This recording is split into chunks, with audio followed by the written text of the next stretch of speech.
যুদ্ধের grandmaster Vladimir Putin, তার খেল বোঝা খুব মুশকিল। সব দিক আগেভাগেই প্রস্তুত রাখায় ওস্তাদ পুতিন। বলা তো যায় না কখন মার্কিন নেতৃত্বাধীন ন্যাটোর সাথে সরাসরি যুদ্ধ শুরু হয়ে যায়। রাশিয়ার প্রতিরক্ষা মন্ত্রণালয় ঘোষণা করেছে তারা ইয়ার মোবাইল পারমাণবিক ক্ষেপণাস্ত্র লঞ্চার দিয়ে মহড়া চালাচ্ছে। বেলারুশের সাথে কৌশলগত পারমাণবিক অস্ত্র মোতায়েন করার অনুশীলনের পরে এই খবর সামনে আসলো। মহড়ার মধ্যে ইয়ার মোবাইল পারমাণবিক ক্ষেপণাস্ত্রের ক্রোড়া দুটি অঞ্চলে 100 কিলোমিটারের বেশি জায়গা জুড়ে পারমাণবিক অস্ত্র স্থাপনার অনুশীলন করে। মন্ত্রণালয় একটি ভিডিও প্রকাশ করেছে যেখানে একটি মোবাইল লঞ্চার বনের রাস্তা দিয়ে চলাচল করছে এবং ছদ্মবেশ জাল দিয়ে লুকিয়ে আছে। এটি ইঙ্গিত দেয় যে দ্রুতই রাশিয়ার অন্যান্য ক্ষেপণাস্ত্র ইউনিটগুলো এই রকম মহড়ায় অংশ নেবে। ইয়ার মোবাইল ক্ষেপণাস্ত্রের পাল্লা প্রায় 12,000 কিলোমিটার এবং সেগুলো পরমাণু বোমা বহনে সক্ষম। সামরিক ব্লগারদের মতে এই ক্ষেপণাস্ত্রগুলো ট্রাকে করে নিয়ে যে কোনো স্থানে দ্রুত মোতায়েন করা যায়। জুন মাসে রাশিয়া এবং বেলারুশ পশ্চিমা দেশগুলির হুমকির বরাত দিয়ে কৌশলগত পারমাণবিক অস্ত্র নিয়ে মহড়া চালায়। কৌশলগত পারমাণবিক অস্ত্র কিভাবে মোতায়েন করতে হয় সে বিষয়ে দ্বিতীয় ধাপের মহড়া করে রাশিয়া। এই মহড়ায় বেলারুশের সেনারাও অংশ নেয়। মূলত পশ্চিমা শক্তির হুমকির বিরুদ্ধেই মহড়ার আয়োজন করে রাশিয়া।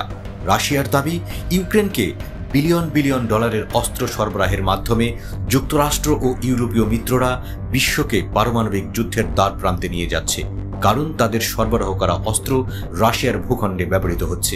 মহড়ার প্রথম পর্যায়ে ইস্কান্দার ক্ষেপণাস্ত্র কিভাবে সশস্ত্র ও মোতায়েন করতে হয় তার প্রশিক্ষণ দেয়া হয়। কিনঝাল হাইপারসনিক ক্ষেপণাস্ত্র কিভাবে অস্ত্রে সজ্জিত করতে হয় তারও প্রশিক্ষণ দেওয়া হয়। প্রেসিডেন্ট ভ্লাদিমির পুতিন উল্লেখ করেছেন যে ইউক্রেনে জয়ের জন্য রাশিয়ার পারমাণবিক অস্ত্র ব্যবহার করার প্রয়োজন নেই। একই সাথে তিনি রাশিয়ার পারমাণবিক নীতিতে পরিবর্তনের সম্ভাবনাকে উড়িয়ে দেননি। 2022 সালের 24 ফেব্রুয়ারি প্রতিবেশী ইউক্রেনে বিশেষ সামরিক অভিযান শুরুর পর রাশিয়া নিজ দেশে একক মহড়া আয়োজনের পাশাপাশি চীন ও দক্ষিণ আফ্রিকার সঙ্গে যৌথ মহড়ায় অংশ নেয়। মস্কো মিত্র প্রতিবেশী বেলারুশ সামরিক প্রশিক্ষণ ও মহড়া বাড়িয়েছে। দেশটির সঙ্গে রাশিয়া ও ইউক্রেনের সীমান্ত আছে। ইউক্রেন ইস্যুতে যুক্তরাষ্ট্র ও রাশিয়ার মধ্যে সম্পর্ক তলানিতে গিয়ে ঠেকেছে।